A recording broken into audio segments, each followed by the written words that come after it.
So I've been playing a game called Dros, and understand that Dros has been incredibly surprising to me in so many ways. There are a ton of positive things I can say about this game, but there is one major negative thing as well. So today, let's talk about Dros, Red Deer Games' most recent release on the Nintendo Switch. By the way, I gotta thank Lucy and Red Deer Games for a review copy that gave me this chance to, well, review it. But I think you guys know what's coming up next, and that's when I plead and beg to please like and subscribe to the video and help this channel grow, because it means so much to me, and I know you guys are awesome and you'll go ahead and do that. But let's get back into Dros. So this is a game with one large overarching story, where you play as two different characters, usually in tandem. Now both of their goals are just slightly different, but they align perfectly, as one of them, which is named Captain, his main goal is to collect a bounty. He wants to get the flute from the alchemist. Now the alchemist runs this gigantic tower where he's enslaved many of the inhabitants. Now he also has created a lot of the inhabitants, but that's besides the point. Now you also play as a character by the name of Little Dros, where he just wants to escape the tower, but he also knows the only way out is through the top of the tower, and his only chance for that is to find a really good shell. Well, lo and behold, fate gave him a really good shell when Captain fell from a very large height and laid at the bottom of the sewer near death. His only chance for recovery was actually Little Dros, because Little Dros has the ability to heal, as well as many other things, if I'm being honest, and Captain kind of knew that without Little Dros he couldn't make it, but Little Dros also knew without Captain he couldn't make it. And so the duo works together to try to defeat the alchemist and escape the tower. Now, as I said before, this is a very long, overarching story that doesn't really change, and that much is true. The most interesting thing, though, is all the NPCs you meet along the way, the friends that you make, and more importantly, the way that Captain changes. You see, when you first start the game, Captain is pretty unlikable. He's kind of a jerk. Doesn't want to be there. He hates the Dros, all of them, and really just is out for himself, and that's really it. But as the game goes on, he really starts to lighten up a little bit. He becomes more likable. And at the same time, I found Little Dros, who starts the game very naive, very innocent, and incredibly trusting. He actually becomes a little bit more of a jerk as the game continues on. And I was just really surprised by that sort of multi-level character growth that you see in a game like this, because for the most part, the game is not super story heavy. Yeah, it's the quick interactions that happen that really make up the story of the game,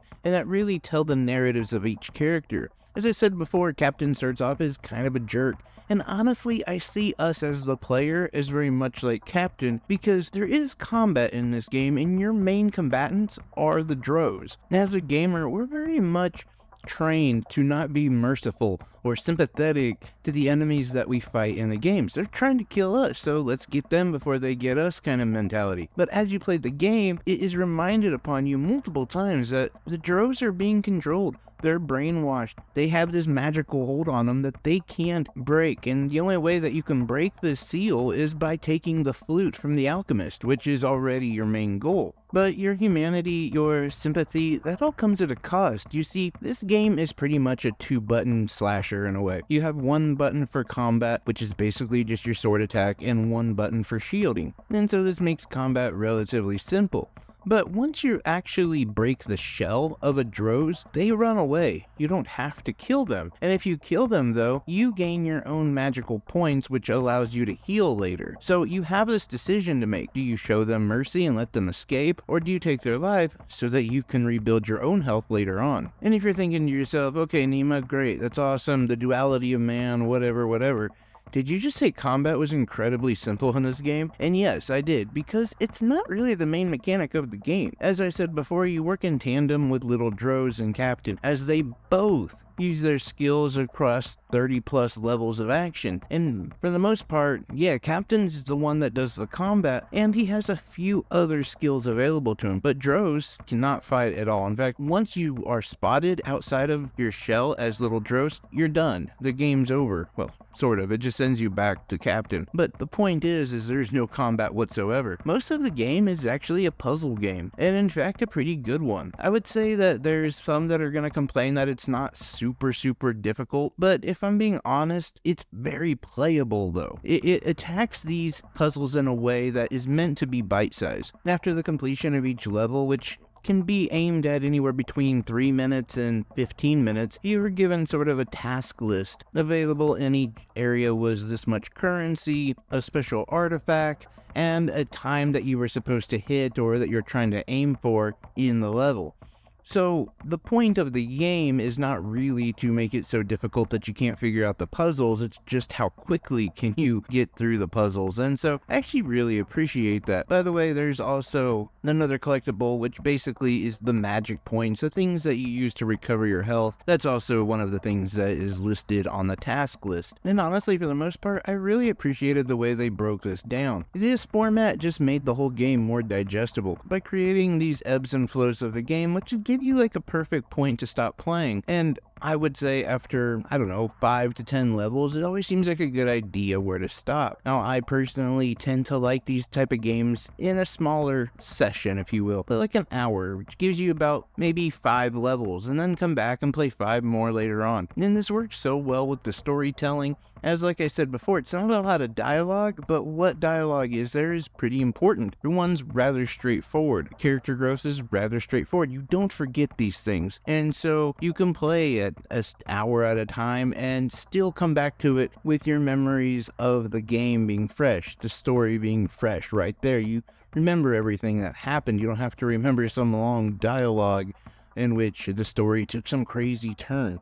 But I could also see where this really allows for the game to become super addictive and for you to get lost in the levels and to really be one of those completionists who want to get everything in every level. And so as you can tell, this game is constructed really well. Now, as far as looks, visuals, the game looks really good. In fact, one of the things that they do is they have the levels and the environment being relatively highly detailed and the characters not as detailed, but then they have a portrait mode of the characters when they're talking, so that really brings them to life. Even with the main characters, where they're highly detailed, in portrait mode you actually notice even more about them. So I just like the way that they did that, and yeah, everything's very clear, very crisp. The game looks really good. I really like the art style as well. And so if you've been paying attention to this episode, you know that there is one negative about to drop, and I know what you're thinking. It's performance, like mini games. No, actually performance is really good in this game, and it doesn't require a lot, let's be clear. It is a more slower paced type game, but even that could have a lot of issues, and it doesn't. The game runs really smooth, no crashes, no lags. Very impressed with that. No, the place where this game drops off is value. You see, right now the game is actually on sale for like $13.61, and at that price I would say this is definitely worth it, but its original price is like $34.99, which is way too expensive for a game like this. I'm not saying it to be negative or anything against it, it's just value sits, to me anyway, at a perfect spot at around $14.99, maybe even a $20 game. But when you go past that higher indie level, which I usually set at around $29.99, you gotta bring it, and it's got to be remarkable, outstanding, something that is in the running for Indie Game of the Year. And no offense to Dros, but it's definitely not that. It's really good. It's a very solid, fun game. In fact, I would say in the range of being very good, but outstanding, remarkable, no, it's not. And that's not a knock against it. In fact, like I said, if it was valued or priced at around $15 to $20, I would have absolutely no problem with it, and this game would earn a 9 out of 10 from me. But when you put yourself at that higher echelon, and you want to be judged at these higher level indie games, then you are also going to be compared to many of those. And in that comparison, I'd say that this game gets like an 8.2 out of 10. It's still a really good game. It's still a lot of fun. I'm not gonna knock it and say, oh, it's complete trash or anything, but I'm just saying at that price range, it does get an 8.2 out of 10. But if it was lower, yeah, it would probably be something around the 9 out of 10. Value does matter. It matters a lot, in fact. And yeah, this game probably will be on sale quite a bit, and I understand like that whole selling tactic, but I don't love it because I feel like it adds an added pressure to the consumer that they don't need to have. And I think many of us that know our way around the eShop can tell you that there are a lot of games that do this. Even AAA titles, AA titles do this more, but there's these games that just like every couple of weeks go on sale, and you can pretty much count on them going on sale at least once a month or in that range. And again, I get it. I understand the marketing of it. It's just something I don't love. But anyway, I'm curious what your thoughts are. How do you feel about this game? Have you heard about this game? Is this a game that you've thought about checking out, or a game you're going to pass on? Anything and everything. Let me know what you're playing. All of those things down in the comment section below would be much appreciated. I love each and every one of you. Take care, everyone. Bye-bye.